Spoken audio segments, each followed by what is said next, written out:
Livro de Apocalipse, nós estamos estudando. Hoje vamos entrar no 8º capítulo do livro de Apocalipse. Eu sempre faço uma pequeno resumozinho para a gente estar sintonizado. Só para você lembrar, João, quando começa a ter a revelação, está na terra. João está na terra, está na ilha chamada Patmos, ele está lá preso por causa do evangelho e por causa de perseguição. Já é o último dos apóstolos, todos os outros já morreram. Provavelmente deve passar na cabeça dele que ele não voltaria e não seria útil, e de repente o Senhor se revela a ele, surge, aqui a pouco diz que estando ele no dia do Senhor. O dia do Senhor é o domingo, é o dia em que a igreja habituou-se a se reunir. E tem duas coisas marcantes para motivar a igreja a se reunir no domingo e não no sábado. Primeiro porque Jesus Cristo ressuscitou no domingo. Foi sepultado, morto e crucificado na sexta-feira e ressuscitou no domingo, no primeiro dia da semana. E Paulo diz que sem a ressurreição é vã a nossa fé. Também a palavra de Deus diz que o Espírito Santo de Deus foi derramado, e ele foi derramado no dia de Pentecostes. E o dia de Pentecostes cai exatamente no primeiro dia da semana. São 50 dias após a Páscoa.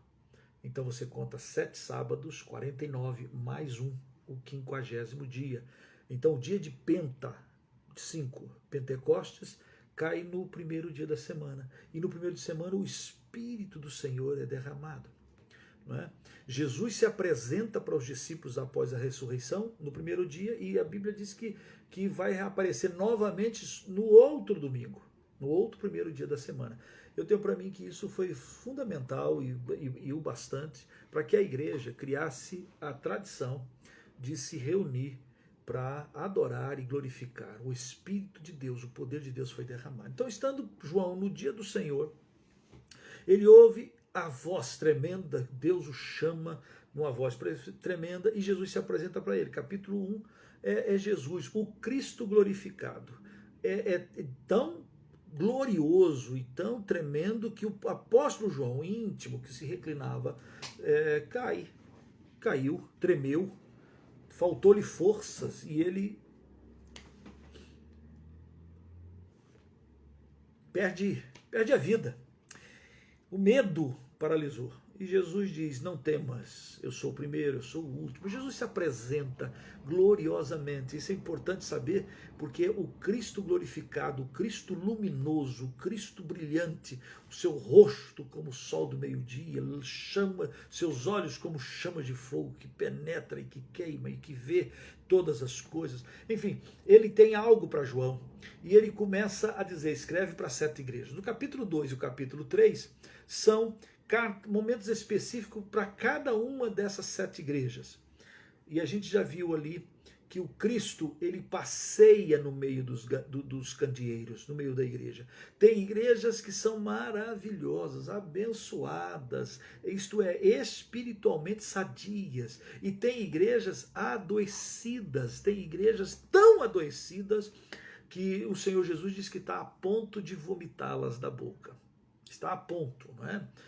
Mas ele continua passando no meio dos candeeiros, ele ainda não desistiu da sua igreja, e ele está com mão forte, reinando, e na mão dele tem os pastores. Então, ai dos pastores, e que bênção, os pastores estão nas mãos do Senhor, e assim por diante. No final do capítulo 3 para o capítulo 4, João recebe o convite para mudar de dimensão, de sair e ir para, e aí ele vai para a eternidade, ele vai para o céu, ele vai para onde Deus está. Que venha o teu reino, que seja feita a tua vontade, assim na terra como é feita no céu. Então, ele muda de espaço-tempo para a eternidade. E isso é fundamental para a gente tentar compreender um pouquinho mais e se aprofundar um pouco mais no planejamento, no sonho, na ideia do que João está escrevendo. Ele está vendo coisas que está além do seu tempo. Ele está vendo coisas no futuro para ele muito adiantado. Ele não tem linguagem para descrever o que ele vai ver. Porque João com certeza está escrevendo coisas dos últimos dias, das últimas coisas, né? Ele está escrevendo de manifestações que vão acontecer ainda, algumas que vão acontecer, outras já estão acontecendo, mas todas muito à frente do seu tempo. E ele escreve a partir daquilo que ele tem, daquilo que ele tem, não é? E João faz um trabalho espetacular para trazer aquilo que ele falou, aquilo que ele viu, principalmente aquilo que viu. Só que, quando ele vê na eternidade. Na eternidade. Então, na eternidade, as coisas são. Elas não serão. E elas nem foram, elas são. Na eternidade, é muito diferente do nosso espaço-tempo. E no estudo passado, eu cheguei a mencionar um texto de Pedro, mas eu não dei o endereço dele aqui. E eu queria muito que você voltasse, deixa o dedinho aí no capítulo 8 de Apocalipse, mas você vá à primeira carta de Pedro, capítulo 1, versículo 20, porque eu mencionei e minha cabeça pirou e eu não dei o endereço para vocês. E aqui está, primeira carta de Pedro, capítulo 1, versículo de número 18 em diante. A gente vai ler aqui. Já achou? 1 Pedro, capítulo 1, versículo 18. Diz o apóstolo Pedro: sabendo que não foi mediante coisas corruptíveis, como prata ou ouro, que fostes resgatado do vosso fútil procedimento, que vossos pais vos legaram, mas pelo precioso sangue, como de cordeiro sem defeito e sem mácula, o sangue de Cristo, conhecido com efeito antes da fundação do mundo, porém manifestado no fim dos tempos, por amor de vós. Preste bem atenção, porque aqui o conceito de eternidade que Pedro coloca ajuda a gente a entender o que acontece com João. Em João está vendo coisas tipo assim, ele está vendo aquilo que é, ele está vendo a concretude lá do céu, na eternidade. Na eternidade está resolvido.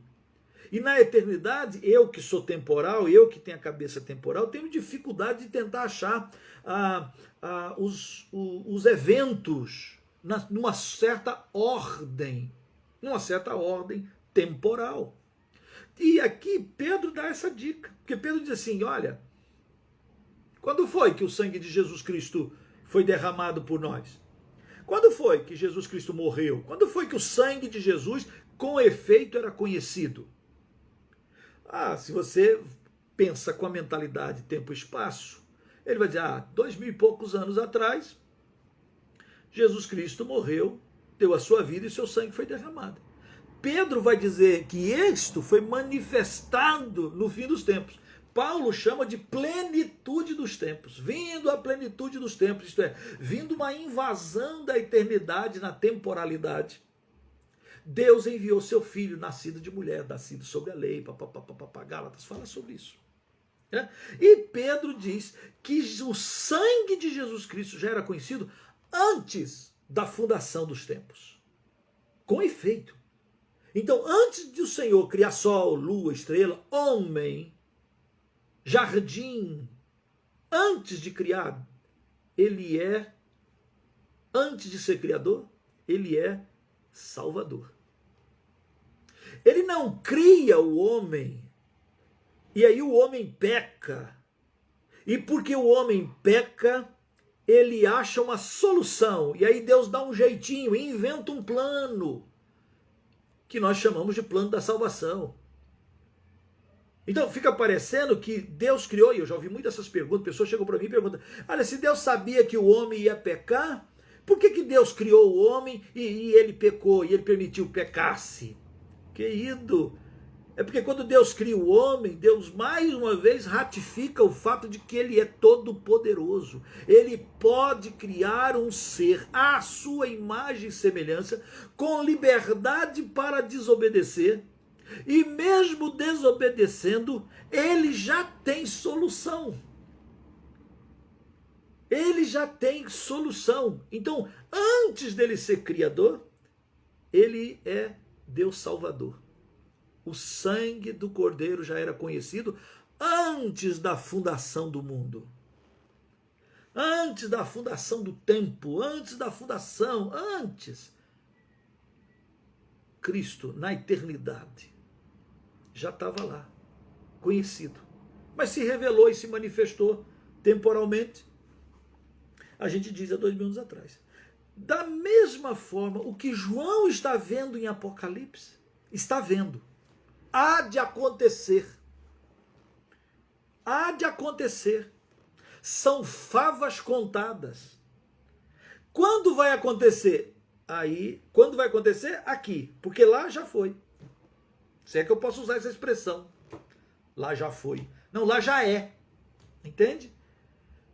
Então, João, que está agora, saiu do espaço-tempo, está na eternidade, ele está vendo, ele é muito direcionado e você vai ver essa expressão, vi, então vi, depois vi, eu fui vendo, né? Ele viu a primeira parte daqui na frente, depois ele vê ali, depois ele vê ali, depois ele vai vendo, e o que ele tá, mas está tudo ali, é uma direção de descrição. E a primeira coisa que ele vê, já vimos, foi o trono, que há um Senhor soberano, que ele está com controle, que ele tem autoridade, que o Senhor Jesus Cristo é digno de abrir o livro, de fazer as coisas novas acontecer. Eis que vos anuncio coisas novas. Ele venceu, o Cordeiro venceu, o Senhor está no trono. Então, por mais que nós aqui às vezes pensemos que o Senhor perdeu o controle, não, há alguém no trono. Nós somos muito imediatistas, nós só vivemos agora aqui. Se você der uma olhada para a história da igreja, nesses 2000 anos de história, você vai ver tantos momentos que as pessoas pensavam, acabou, vamos acabar, a igreja vai acabar. Em 2003, eu conheci um pastor chamado Hristo Kulichev, e ele era da Bulgária. O nome dele é Hristo Kulichev. Já está na glória, já está com o Pai. O Hristo Kulichev, ele viveu um tempo em que a Bulgária se tornou um país do leste europeu e virou então um país comunista. O comunismo entrou na Bulgária e eles raciocinaram assim, lá tinha muitos pastores, tinha missionários, e eles raciocinaram assim, vamos expulsar os missionários. Vamos expulsar os missionários. E expulsaram todos os missionários. E aí, alguns pastores se levantaram, e aí eles prenderam os pastores. Um desses pastores presos era esse pastor chamado Hristo Kulichev. E quando o pastor Hristo Kulichev foi preso, existia na Bulgária 25 igrejas congregacionais. O raciocínio e aquilo que era falado, e até mesmo na própria igreja pensado, era assim: expulsamos os missionários, ferimos os pastores e prendemos os pastores nacionais, a igreja vai acabar. A igreja vai acabar. Agora não tem pastor, não tem missionário, e o medo vai imperar, e o medo vai, e aí a igreja vai acabar. Quando o pastor Hristo Kulichev foi preso, tinha 25 igrejas. Anos se passaram, e ele aprisionado. Quando ele é liberto, quando caem as forças, ele é liberto, existiam 50 igrejas congregacionais. O povo pegou ânimo, o Espírito de Deus operou, mas o ataque foi tremendo para fazer parar. Quantas vezes o inimigo se levanta contra a igreja no decorrer desses milênios? E você pensa, agora acabou. Não, e o Senhor tem sempre um remanescente fiel. Sempre. Não é novo. Desde a época de Elias. Elias achava que ele era o único. O único. Senhor, todos te abandonaram, todos deixaram, e eu fiquei só. Eu sou o único que te ama, eu sou o único que prega, eu sou o único, e estou aqui, e agora querem tirar minha vida, etc, etc. E Deus responde para ele, o Elias. Elias, vai trabalhar. Sai dessa caverna, vai trabalhar. Sai dessa depressão, né? Vai trabalhar. Eu separei para mim mesmo 7.000 que não se dobraram a Baal. O Senhor zela pela sua obra, o Senhor zela pela sua igreja, o Senhor zela pelo seu povo. Ele está no trono, e aqui é uma repetição para reafirmar na igreja. Deus está no controle, o controle da sua casa, o controle da minha vida, o controle do Brasil. Ó Deus, mas parece que o negócio está perdendo o controle. Pode até ser que esteja perdendo mesmo, humanamente falando. Mas Deus está no trono. Deus controla todas as coisas. Aquele que é digno, o Cordeiro, começa a abrir os selos, né? E nós já vimos isso no capítulo 6. E à medida que ele abre cada um dos selos, e são 7 selos, prendendo aquele rolo, né, por dentro e por fora. Ele abre o primeiro selo, surge um cavalo branco e seu cavaleiro. Abre o segundo selo, terceiro selo, quarto selo, quinto selo é o clamor do povo de Deus, daqueles que já foram martirizados, sofreram e estão lá diante do trono e estão, Senhor, até quando o Senhor não vinga o nosso sangue? E a ordem do Senhor, isso é o quinto selo, a ordem do Senhor é: descansa um pouco, calma, que vai ter mais gente que vai sofrer, tem mais gente que vai dar a sua vida por mim, tem mais gente que pela fé vão também provar de tribulações e de angústia, tem mais gente, os vossos conservos, capítulo 6, versículo 11. Aí o Jesus abre o sexto selo, e o sexto selo, de certa forma, é a resposta das orações, porque o sexto selo é a apresentação, o dia da ira deles, do dia da ira do Cordeiro. O sexto selo é a apresentação disso. No capítulo 7, é como dentro desse sexto selo, surgem 2 multidões que na realidade são representativas do todo o povo de Deus. Uma grande multidão na terra, que aqui tem um número enigmático, que são os 144 mil. Né? Esse grupo de 144 mil são selados, são marcados na terra. E eles estão ali, mas eles estão na terra, eles estão marcados na fronte.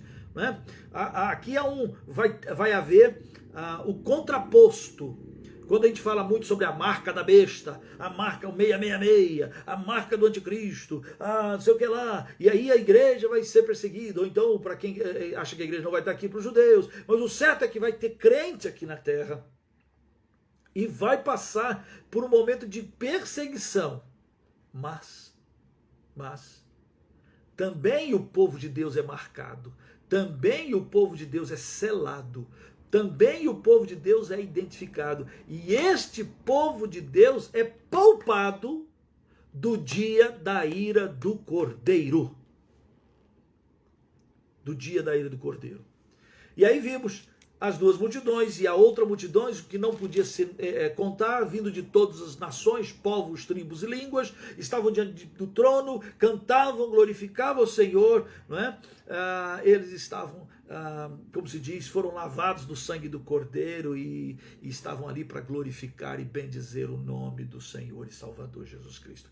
O que importa na nossa vida, o que importa hoje, o que importa para mim e para você é fazer parte desta grande multidão que vai estar diante do trono, diante do Senhor. E diz o texto, lá no finalzinho do capítulo 7, jamais terão fome, nunca mais terão sede, não cairá sobre eles o sol, nem ardor algum, aleluia, pois o Cordeiro que se encontra no meio do trono os apacentará, os guiará para as fontes da água da vida, e Deus lhe enxugará dos olhos toda lágrima, toda razão de tristeza, toda razão de dor, toda vergonha que nós estaremos passando. E eu tenho impressão, queridos irmãos, que esse texto, Deus lhe enxugará dos olhos toda lágrima, tem a ver não só com as lágrimas que a gente sofreu aqui, não é? Os vexames, os motivos de dores. Há um texto da palavra que diz que o Senhor conta e guarda cada gota das nossas lágrimas. Cada vez que você chorou, cada vez que você agoniou, cada vez que você se descompôs, cada vez as lágrimas são contadas. Né? E significa, pastor, eu já sofri muito, sofri por causa dos meus pais, por causa dos meus filhos, por causa da minha esposa, por causa do meu marido, por causa das dificuldades da vida. Então, muitas choro, muitas dores, todos nós já choramos. Todos nós. Aliás, a palavra de Deus diz que a gente deve chorar com os que choram. Às vezes a gente chora não por nós mesmos, mas chora pelo outro, pelo sofrimento do outro, pela agonia do outro. Todas as nossas lágrimas são contadas e o Senhor vai enxugar dos olhos toda a lágrima. Então, isso vai acontecer.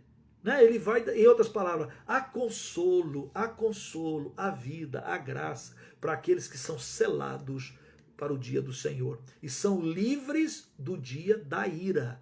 O dia da ira é uma coisa, e é a ira do Cordeiro. E o mover da tribulação, da perseguição pela besta e o anticristo, pelo homem da iniquidade, isso é um outro momento. Pausa por enquanto. Mas Deus não só vai enxugar a lágrima dos sofrimentos, mas eu também acho que Deus vai enxugar as lágrimas da nossa vergonha. Da nossa vergonha.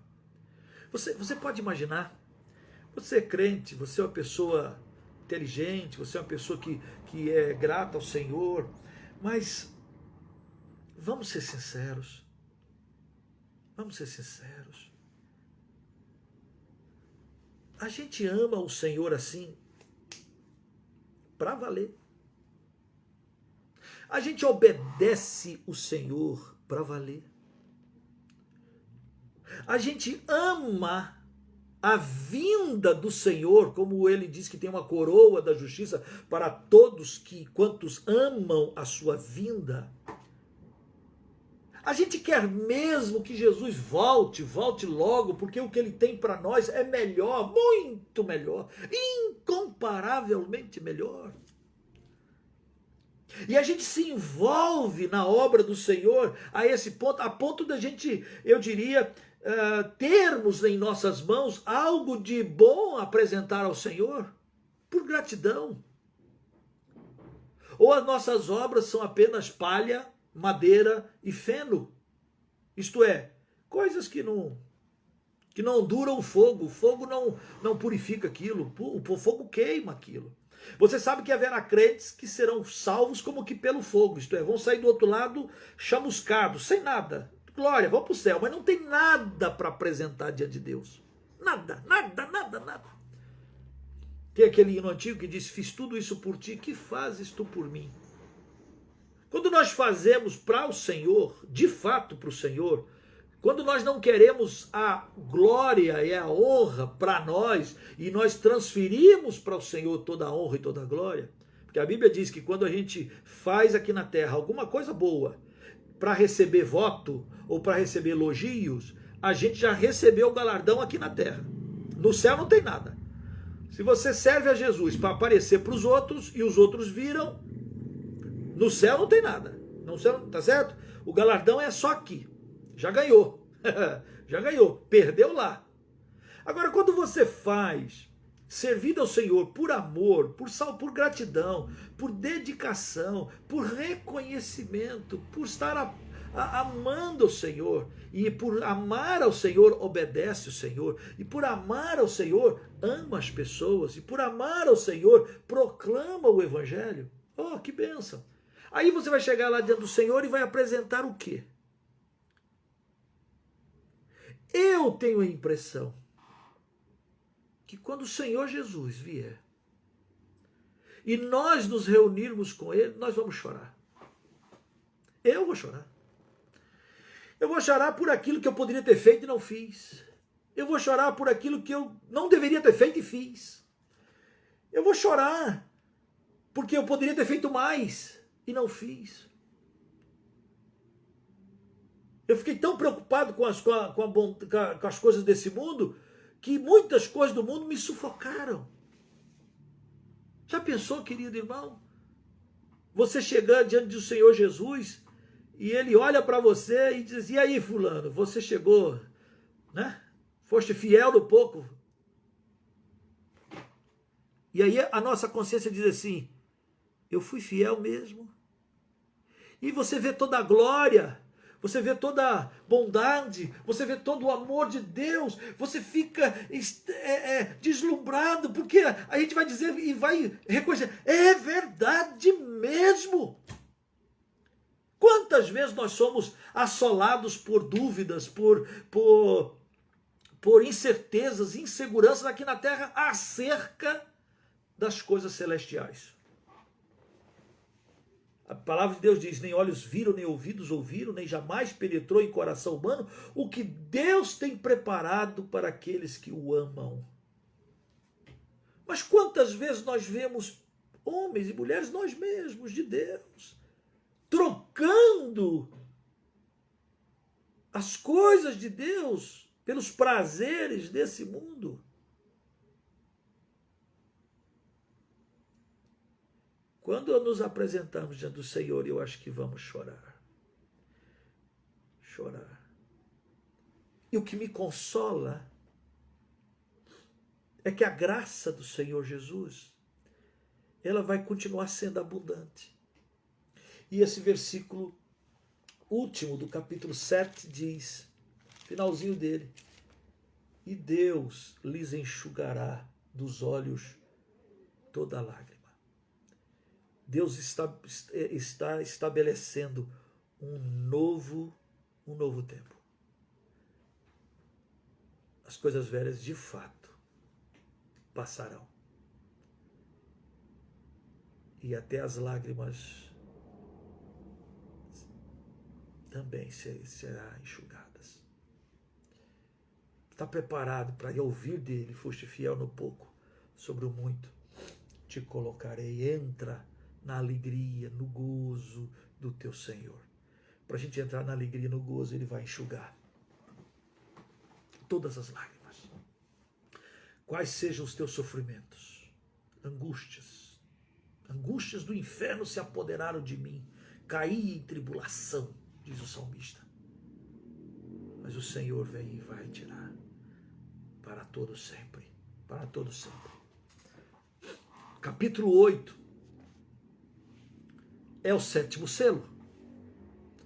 E diz assim o texto da palavra de Deus: quando o Cordeiro abriu o 7º selo, houve silêncio no céu, cerca de meia hora. Um tempo. Quando ele abriu, aquela expectativa. O que é que vai acontecer agora? O que o 7º selo reserva?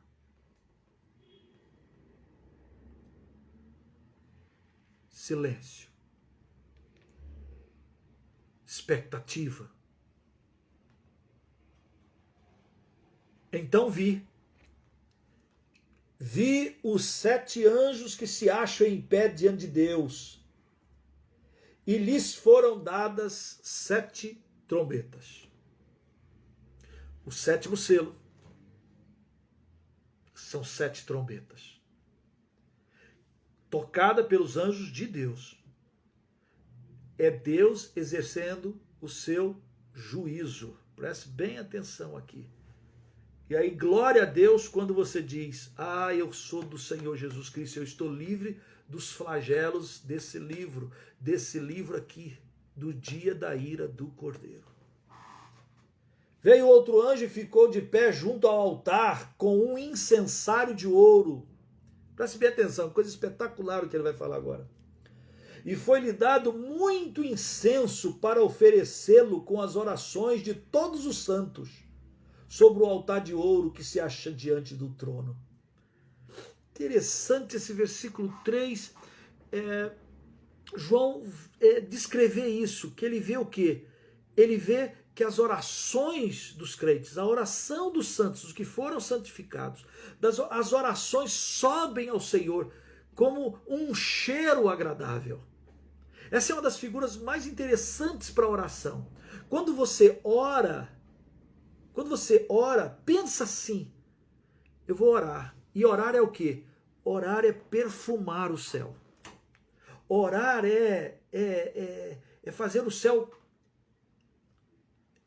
É uma figura para mostrar o quanto isso é agradável a Deus.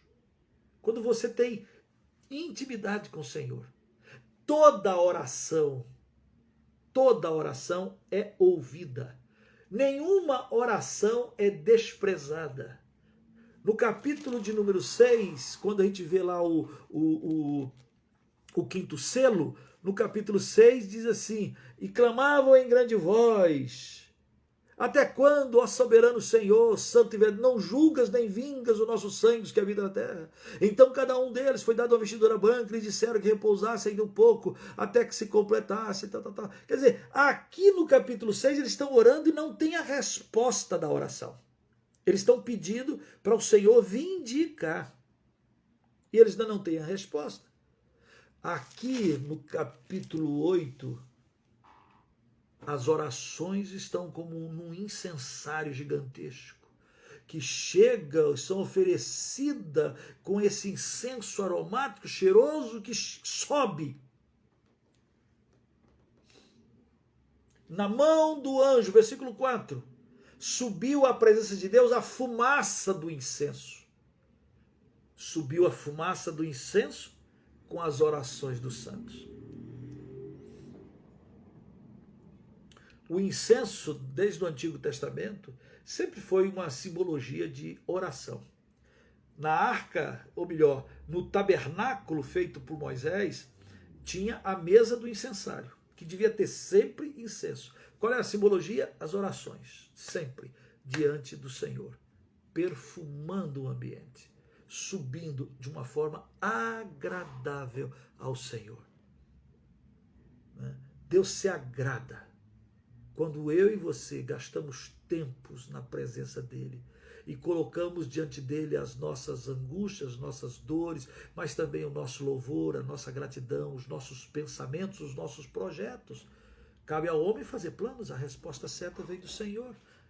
E vem na hora do Senhor. Nenhuma oração vai cair por terra.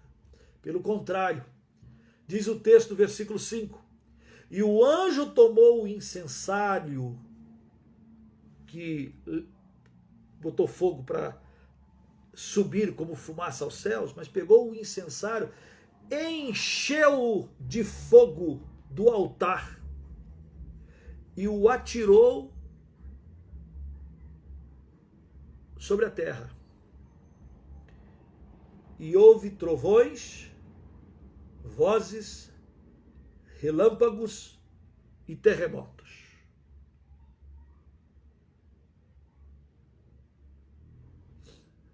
Então os 7 anjos que tinham as 7 trombetas prepararam-se para tocar. Trombeta é um instrumento muito usado no Antigo Testamento para dar alarde, para tocar, para anunciar. E esta é a figura, foi anunciado. O primeiro anjo tocou a trombeta. E eu quero que você perceba que todas essas trombetas, elas têm a ver com anjos do Senhor executando juízo do Senhor. E executava o juízo do Senhor na expectativa de que os homens se arrependessem. Ainda está aqui o mesmo desejo, que haja arrependimento. Observe comigo. Quando toca a trombeta, houve saraiva de fogo, chuva de fogo, mistura com sangue e foram atirados à terra. Foi então queimada a 1/3 da terra e das árvores e também toda erva verde. A segunda trombeta. O segundo anjo tocou a trombeta. E uma, como que grande montanha ardendo em chamas, foi atirada no mar, cuja 1/3 se tornou em sangue. E morreu a 1/3 da criação que tinha vida existente no mar. E foi destruída a 1/3 das embarcações. uma montanha tirada no mar, talvez hoje você descreveria como, sei lá, caiu um meteoro, talvez. Mas ele está tratando com aquilo que ele tem. Foi uma grande montanha, ardendo em chamas, foi atirada no mar. E uma terça parte das embarcações afundaram. O terceiro anjo tocou a trombeta e caiu do céu sobre a terça parte dos rios e sobre as fontes das águas uma grande estrela, ardendo como tocha. O nome da estrela é Absinto, e a terça parte das águas se tornou em absinto amargoso, e muitos dos homens morreram por causa dessas águas, porque se tornaram amargosas. Terceira trombeta. Quarta trombeta. Entendem isso? Quando abre o sétimo selo, o que tem? 7 trombetas. 7 trombetas.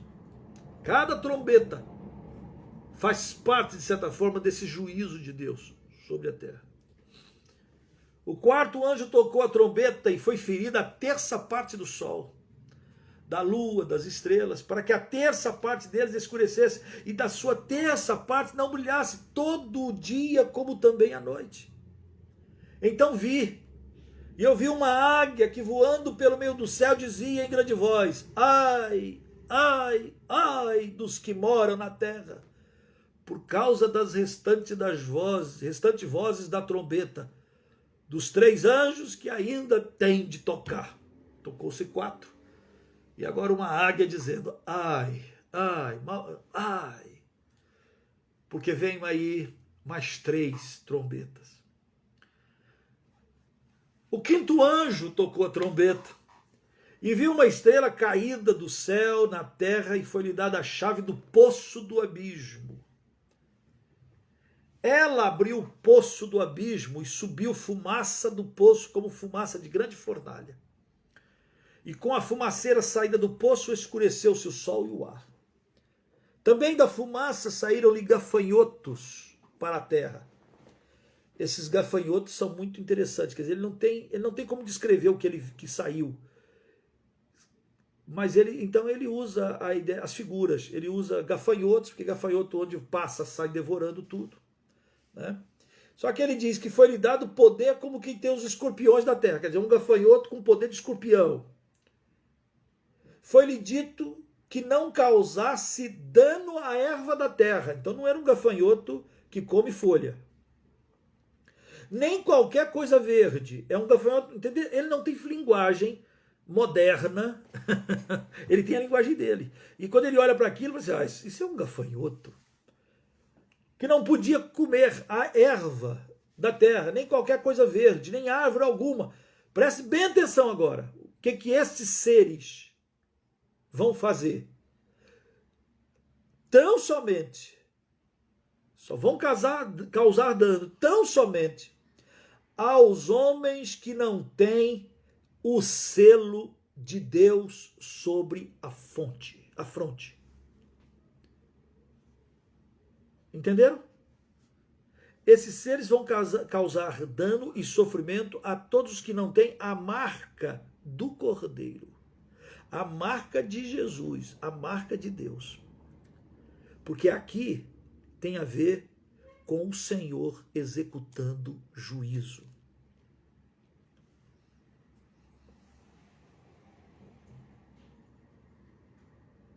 Por isso, quando alguma pessoa fala assim: eu tenho medo da grande tribulação, eu vou dizer: eu tenho medo do dia da ira do Senhor.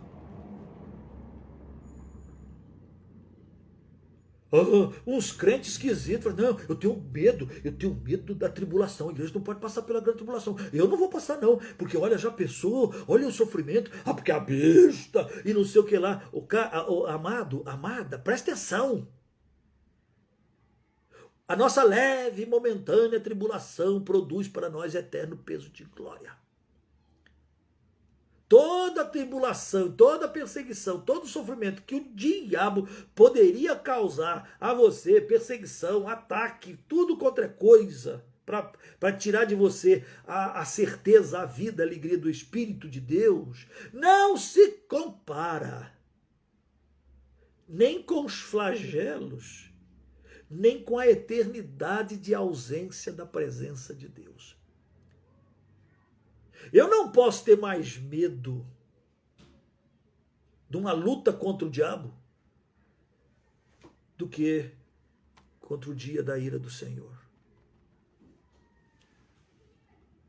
Versículo 6, versículo 5 diz assim: foi-lhe também dado não que os matasse, e sim que os atormentassem durante 5 meses. E o seu tormento era como o tormento de escorpião quando fere alguém. E naqueles dias os homens buscarão a morte e não a acharão. Também terão ardente desejo de morrer, mas a morte fugirá deles. Você fica imaginando um cara, eu quero morrer, vai lá em cima da ponte Rio-Niterói e pula. Chega embaixo, não morre, se quebra todo, piora a situação dele, mas não morre. O cara sobe lá no prédio mais alto da cidade e salta. Vai descendo, até aqui tá tudo bem, até aqui tá tudo bem. Se rebenta lá embaixo, quebra tudo, vai sofrer mais ainda, mas não morre. Agora aqui é por pouco tempo. É como ainda uma expressão, eu diria, de misericórdia. Porque o propósito e o desejo é arrependimento. Quer ver? Você vai ver isso de uma maneira muito mais forte. Daqui um pouquinho eu te mostro. O aspecto dos gafanhotos, aí ele faz uma descrição impressionante, que se você pergunta o que é, não sei, usa a tua imaginação, não sei o que é isso. Porque o aspecto dos gafanhotos era semelhante a cavalos, preparados para a peleja. Sua cabeça havia como que coroas, parecendo de ouro.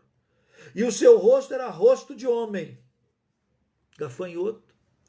E tinha também cabelos como cabelos de mulher, e os seus dentes como dentes de leão. Tinham couraças como couraças de ferro. O barulho que as suas asas faziam era como o barulho de carros, de muitos cavalos quando correm a peleja. Essa é a descrição que João, é a maneira como João, com a sua linguagem, com a sua vivência, tem para descrever o que está no futuro dele. Imagina João tentando descrever um helicóptero. E eu não estou dizendo que isso aqui é um helicóptero, mas eu estou imaginando se João tentando descrever um helicóptero. Nunca viu um helicóptero. Nunca viu nada voando desse porte. Como é que você descreveria se você jamais tivesse visto aquilo? Tinha ainda cauda como escorpiões e ferrão na cauda. Tinham poder para causar dano aos homens por 5 meses. E tinham sobre ele como seu rei o anjo do abismo, cujo nome hebraico é Abaddon e em grego Apolion, que tudo significa devorador, devastador. O primeiro ai passou. E eis que depois dessas coisas vem ainda 2, que são as 2 últimas trombetas.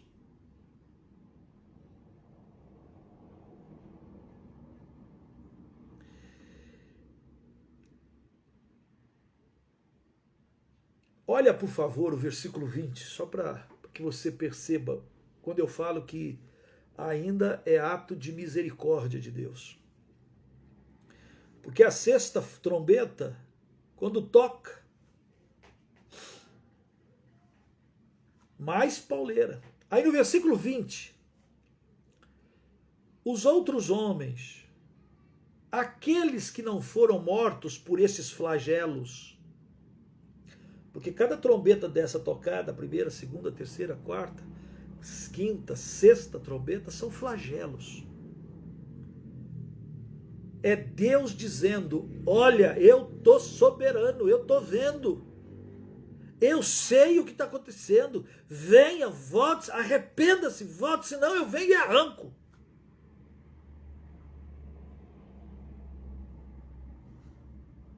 Quantas vezes o povo de Israel, no Antigo Testamento, era ação eu diria, da própria ira de Deus, porque o povo era rebelde, desobediente, aí próprio Deus se levantava e dizia, ah, tá bom, vou mandar vocês para o cativeiro.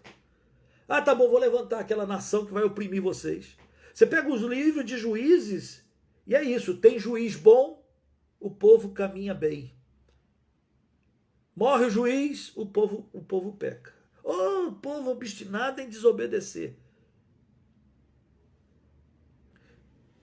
Aqui, quando Deus está puxando a orelha da humanidade, mais uma vez, com esses flagelos, o propósito de Deus ainda é um. Versículo 20. Os homens que não foram mortos não se arrependeram das obras das suas mãos. Não se arrependeram das obras das suas mãos. Não deixaram de adorar os demônios e os ídolos. Ídolos de ouro, de prata, de cobre, de pedra e de pau, que nem podem ver, nem ouvir, nem andar.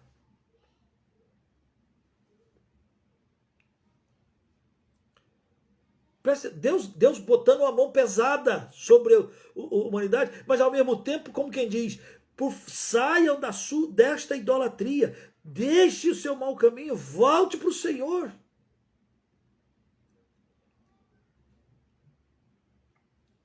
Mas o povo ainda, diz o texto, mesmo com a sexta trombeta, mesmo com isso acontecendo,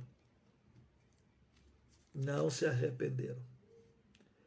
Não se arrependeram da sua idolatria. Não se arrependeram da sua maldade. Não se arrependeram dos seus ídolos, nem de adorar os demônios. Você sabe que Paulo, aos Coríntios, ele diz que o ídolo em si nada é.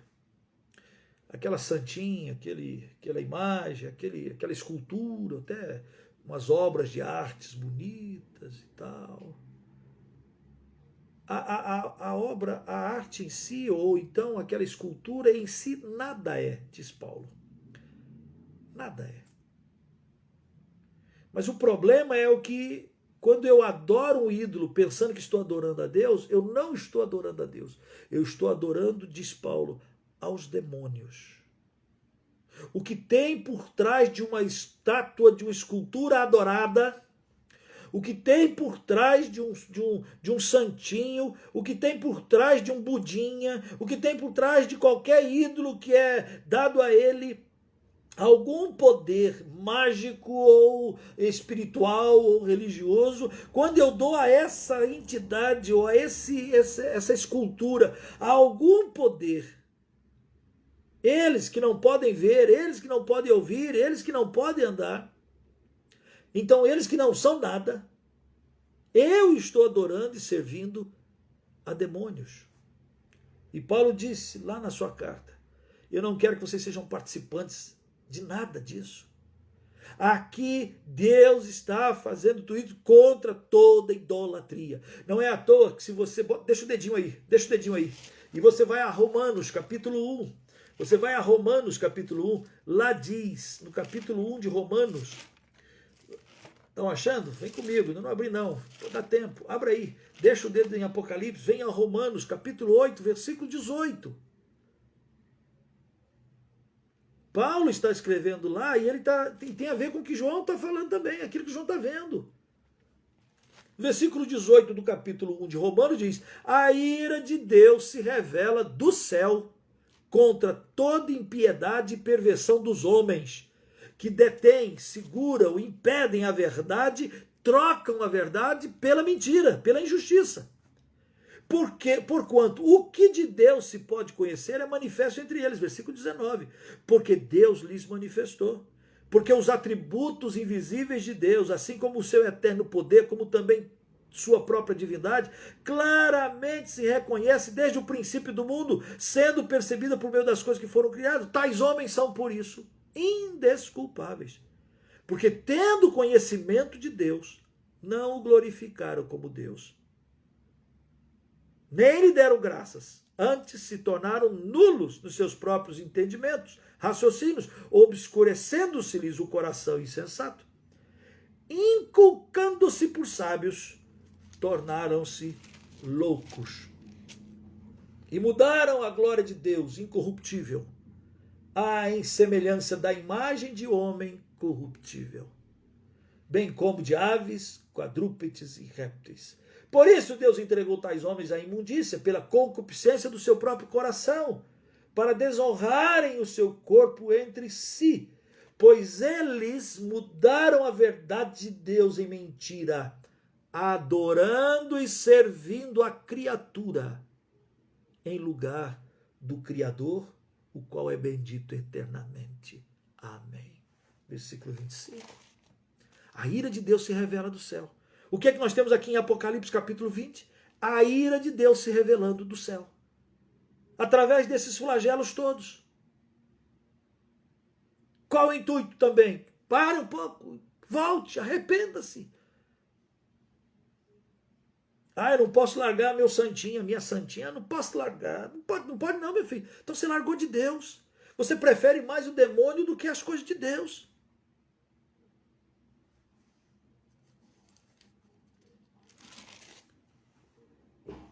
Versículo 21 de Apocalipse, lá no capítulo 9, diz lá: e nem ainda se arrependeram dos seus assassínios, nem das suas feitiçarias, nem da sua prostituição, nem dos seus furtos.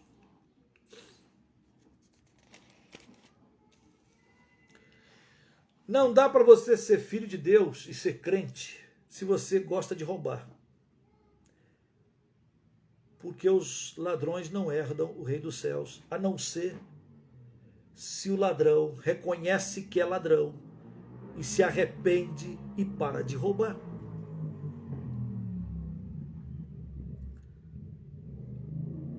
Da sua sujeira do corpo, o que você faz do seu corpo, Deus está interessado com o que você faz do corpo, porque o corpo teu é templo do Espírito Santo.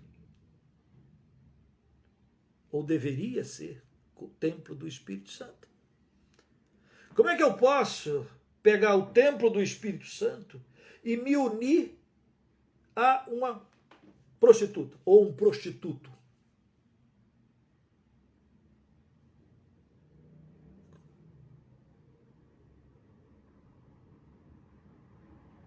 Como posso? Como é possível? E as feitiçarias? As brincadeirinhas? As bruxinhas? Os despachozinhos?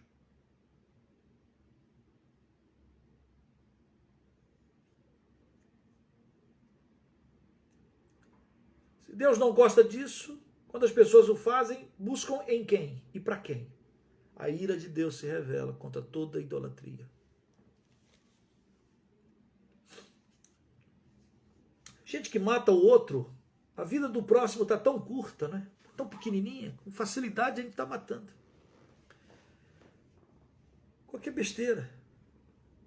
Porque o cara falou isso, fez aquilo outro, nós batemos nele até morrer, sufocamos e ele morreu.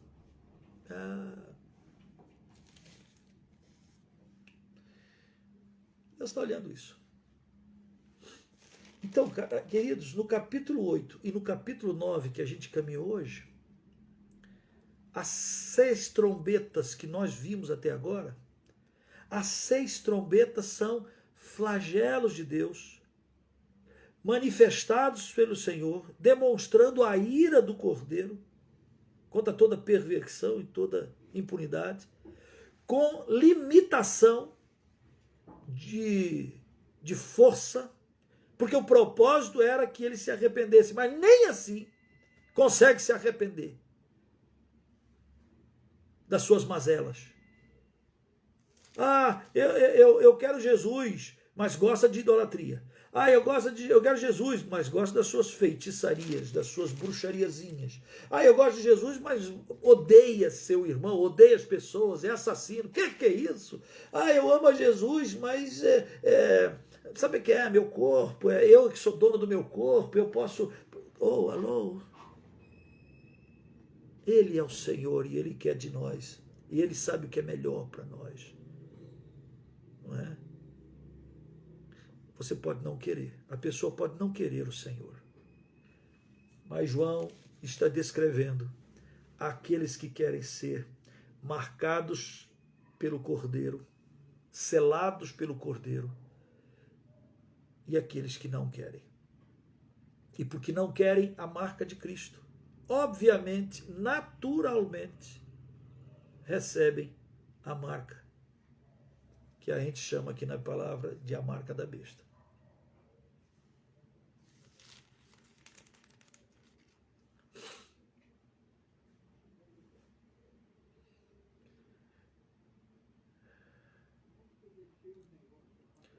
Então não me preocupa se eu vou ter que enfrentar tribulações ou angústias ou tentações vindas das trevas. O que me preocupa e o que me deveria estar preocupado, e acho que você devia pensar também assim, é que nada, nem ninguém, deve e poderá nos separar do amor de Deus que está em Cristo Jesus. Do dia da ira do Cordeiro, nós somos guardados. Do dia dos flagelos do Cordeiro, das trombetas, nós somos guardados. E como o povo de Israel no Egito via as pragas caindo sobre o povo do Egito, a mim me parece que a simbologia é esta. O povo de Deus era guardado no Egito. E o povo do Egito estava passando por úlceras, piolhos, sapos e etc, etc, etc. Saraivas e destruição. O poder de Deus é estabelecido, porque o Senhor está no trono. Nós servimos a um Deus que está no trono. E nós podemos descansar nele, porque ele está no controle de todas as coisas. Que o Senhor confirme no seu coração a sua verdade e a sua palavra. Que o Senhor confirme no seu coração a convicção de que o Senhor reina, que o Senhor está vivo e que Ele há de levar a termo as tuas promessas e a tua palavra. A palavra não volta vazia, apesar de muitos tentarem esvaziar a palavra. Apesar de eu não conseguir entender todas as coisas, nem ninguém, mas eu posso crer que Ele está no controle de todas as coisas. Pai Santo, nós queremos suplicar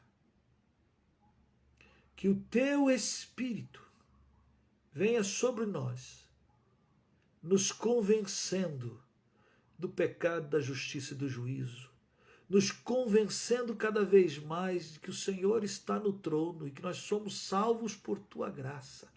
O Teu sangue conhecido antes da fundação, fundação dos tempos, fundação do mundo, prova o quanto o Senhor nos ama. Prova o quanto o Senhor sofreu por nós. Prova o quanto é vergonhoso as pessoas desprezarem o sangue do Cordeiro, desprezarem o Santo Espírito de Deus. Oh, como é vergonhoso, doendo.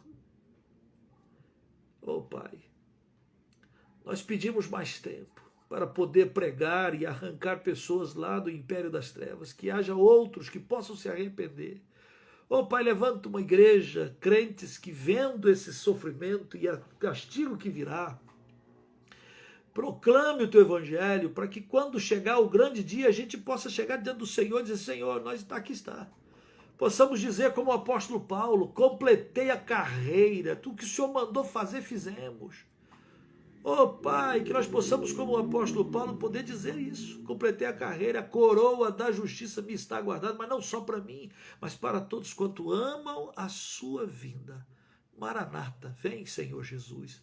Maranata, vem e coloca uns pingos nos is. Maranata, vem, Senhor, e mostra a diferença entre aqueles que te amam e aqueles que não te amam. Oh, Pai, tem misericórdia mais ainda.